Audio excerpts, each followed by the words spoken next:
Hello everyone and welcome. It's Chef Jason Morse, your Ace Hardware Grill expert, and I'm hanging out here today in beautiful, well, snowy Colorado. We're just coming off a snowstorm, and I thought, what a better way to warm up the garden center and to fill the hardware store with beautiful smells than to show off the Kettle Pizza today. That's right, we're gonna do a fun little flyover, really talk about the gear, what makes the pizza kettle so awesome, and how it can turn your Weber kettle into one of the best wood-fired ovens. So think of it as a pizza oven, but really think of it as a wood-fired oven. That's gonna allow you to do pizzas, calzones, bread pudding.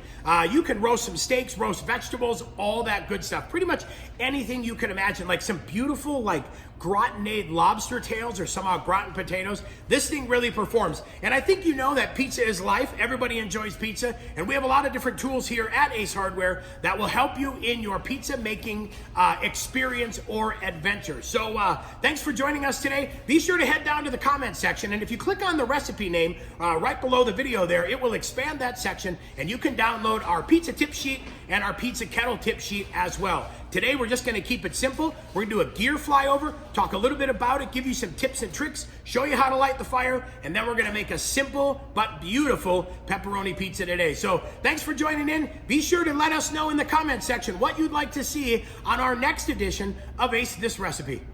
So here I've got my Weber Performer. This is my 22-inch kettle, right? And I wanted to turn it into a pizza oven, so I got the pizza kettle. And the cool thing about this, look at this. It really is as simple as 2 bolts to install it here, right? And what I like about this collar is it will expand or contract based on what size grill you have. So we have it set up wide open for our 22-inch kettle, but it also works great on your 18-inch kettle as well. And as you can see, we've got some nice wood handles. We've got pretty heavy-duty equipment here. And what we do is go ahead and just set that right on those bolts, and it'll rest right on everything in there.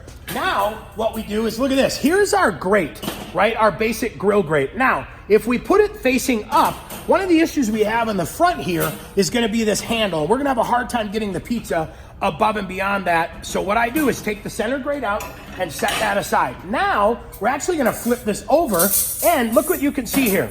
Now we've got an opening in the back, which is going to allow us to add a little bit more charcoal when we need it, and also add some wood chunks as well. But check that out. That is one of the best tricks I learned dealing with this guy and making it work. And then we put the grill grate right in the middle, and now we are set to go. Comes with a beautiful pizza stone. We're gonna set the pizza stone towards the front of this, right? Because we want the heat to come up and across the dome and come back down. The pizza oven world, they call that lick.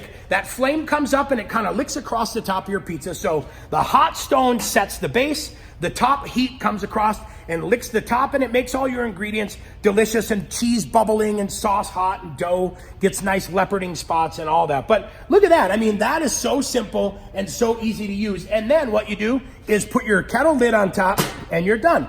The cool thing is this comes with a thermometer, so we can track temperature. We can adjust the flame with our Weber grate as well. But talk about a super easy, fun tool that'll really enhance what you already do with your Performer. The Kettle Pizza, I love it. And like I said earlier, the cool thing about it is, look at this. We can do cookies on here. We can bake brownies in here. We could do bread pudding. We could do some gratinade lobster. We could roast steaks, roast vegetables, roast potatoes. So now, instead of thinking of this as just a pizza oven, we're looking at it really as a wood-fired oven that gives us a lot of options to do a lot of super cool things. You can see there's a beautiful opening in the front, so that pizza slides right in there on our pizza peel. We've got our thermometer over here. We've got these beautiful, strong and sturdy wood handles that will allow us to adjust this as needed. But there you go. We've got that pizza stone set towards the front. We've got the grill grate turned upside down, like I said. So now this flaps open, allowing us to put all the wood chunks, all the pellets we need down inside there. That, like I said, is a great tool. Now we'll go ahead and get the fire started, because we really want to get the fire going and get the charcoal nice and hot so that we can start to build a really good sustained fire. Okay, time to get the fire lit, and we're gonna go ahead and just use some of our Kingsford Professional briquettes. I really like the way these burn. They burn nice and hot and nice and fast. And like I said, we're gonna go ahead and fill this all the way to the top, because we want this to sustain itself for 2 to 3 pizzas. That's gonna be the most important thing, making sure that we've got enough heat source in here to carry us all the way. So look at that. Now you can see we've added a couple of our Weber fire starters, right? These are our lighter cubes. So we'll go ahead real quick, get those lit. And once we can see a nice solid flame here. All right, so we've got flame on both of those, and now what we're gonna do is put our chimney right over that. The cool thing about the chimney, it is like a supercharger for getting this fire going. We're gonna get this nice and hot. You'll see some of the smoke start to come out of the top. And basically what I'm looking for red hot embers all the way up to about here. Then that way I'm gonna pour the charcoal in the back, kind of in a C formation around the outside edge. These hot embers will help the rest of this ignite, giving us an extension of our time. And then we're gonna supplement it with a little bit of post oak, just some nice chunks of post oak that will really bump that temperature up. We're looking for an ambient temperature in that 700 to 900 degree range, and we're looking for a slate temperature probably in that 500 to 600 degree range.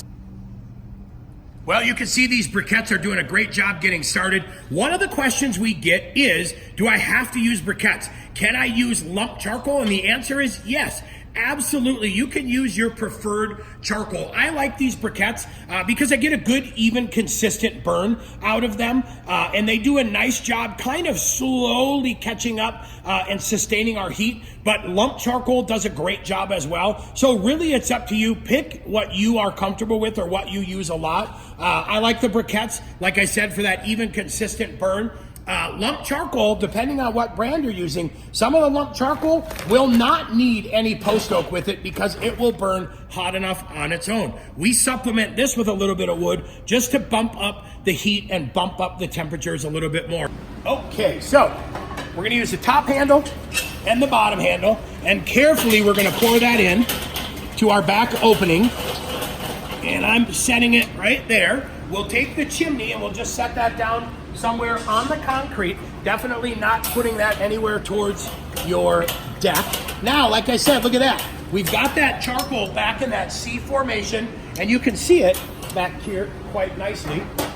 Then what I'm gonna do is I'm gonna put 1 chunk, 2 chunk, 3 chunk. And if you notice, all of those wood chunks are the same, right? They're all the same size. And the great thing about that is that's gonna keep a fire hot and even and consistent. We have it all set and ready to go, right? Got the fire lit, everything's going strong. I'm gonna add my pizza stone now, right to that front edge again.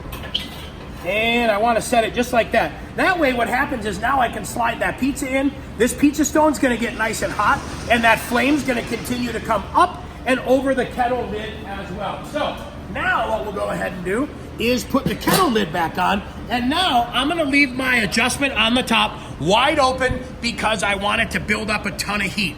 Once it builds up heat and it gets to where I want, then I'm gonna close this because that will force that fire to come back around. So one of the things I like to do, kind of as we get to know a new cooking tool and we learn a little bit about it, I like to cook kind of the basics, right? I wanna cook a pizza on here because I wanna see how I can control the temperature, how I can control the slate temperature, the temperature over the top, but just something basic that allows me to really get to know the kettle pizza. Then, once I've had a few pizzas under my belt and I understand all the adjustments and figuring out and calculating, then for me, it's time to start messing around. And I think for sure we're probably gonna do some brownies, do some au gratin potatoes, and some really fun things as well. So today, what we have is a double aught pizza flour that we use to make our pizza dough, right? And double aught is just a very finely milled flour. We have our little combination here of flour and polenta. The polenta's nice and big and thick, does a great job really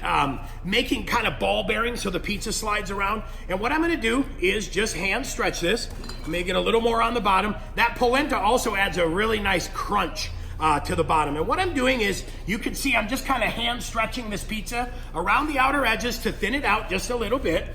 I like a little bit thicker pizza. If you like them thinner, you can stretch them even thinner. So now I'm gonna go on my pizza peel. I'm gonna take this, which is called a docker. This goes through and makes some fine holes in here, does a great job helping it not rise up so much. So we do a little bit of pizza sauce, and I like to just spread it so that there's a little bit on the edge that's still dough, right? If you spread the pizza sauce all the way to the edge, when the pizza sauce warms up and the cheese melts, everything tends to kind of fall all over the place. So we've got a beautiful blend of mozzarella, provolone and a little bit of Parmesan.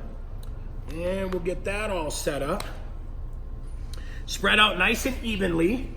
And we're doing some big, fat, juicy pieces of pepperoni on here as well. Then what we're gonna do is go into the pizza kettle. I'm using our wooden peel today. This thing slides around beautifully, so we wanna go fast too. We literally wanna go from pizza peel to pizza kettle in about 2 minutes. That way there's no moisture that gets down there. So we'll go ahead next up and get this loaded into the pizza kettle. Well, like I said before, we want this pizza to go fast, right? It needs to slide off there easy. And the longer we let it sit, what happens is some of that moisture comes through the pizza and onto the pizza peel, and then it sticks. So our cornmeal is doing its job. It slid in there real nice, and now we're just going to attend to it. We're probably looking at about 5 minutes cook time total, but we're going to leave it alone for about 2 or 3 minutes to let that bottom get set, and then we'll start rotating it in increments so that all the way around the pizza, as we turn it, we get that beautiful bronzing.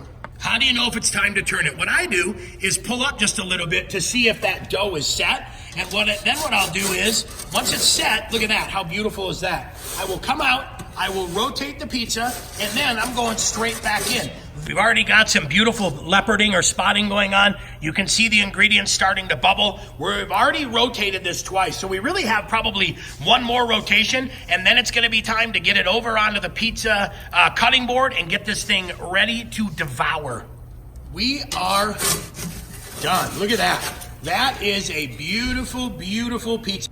Well, there you have it. I mean, that is a beautiful, gorgeous pizza off the pizza kettle. And like I said, I always like to start a little bit simple, right? I want to use the pizza kettle kind of as it was designed, and I want to figure out adjustments and settings and temperature ranges and all that. And now that I have a couple pizzas under my belt, now it's time to start exploring and inventing and creating. We're gonna add a little bit of our fishy herb rub on top of this, just to kind of finish it off. And now we'll give it a cut, and we are set and ready to go. That is ooey gooey, delicious pizza, wood-fired off the Kettle Pizza. So once again, I'm Chef Jason Morse, your Ace Hardware Grill expert. Thanks for joining us for this edition of Ace This Recipe. Hey, be sure to head down into that comment section and let us know, what do you like? What would you like to see? What can we teach you? How can we provide you the best videos from week to week to really help you master the backyard cooking circuit as well? And then up top, we've got that little eye for information. Click on that and that'll tell you all the cool stuff we're using here, even a little bit of our fire honey, which is a great spicy honey to finish off the crust of your favorite pizza.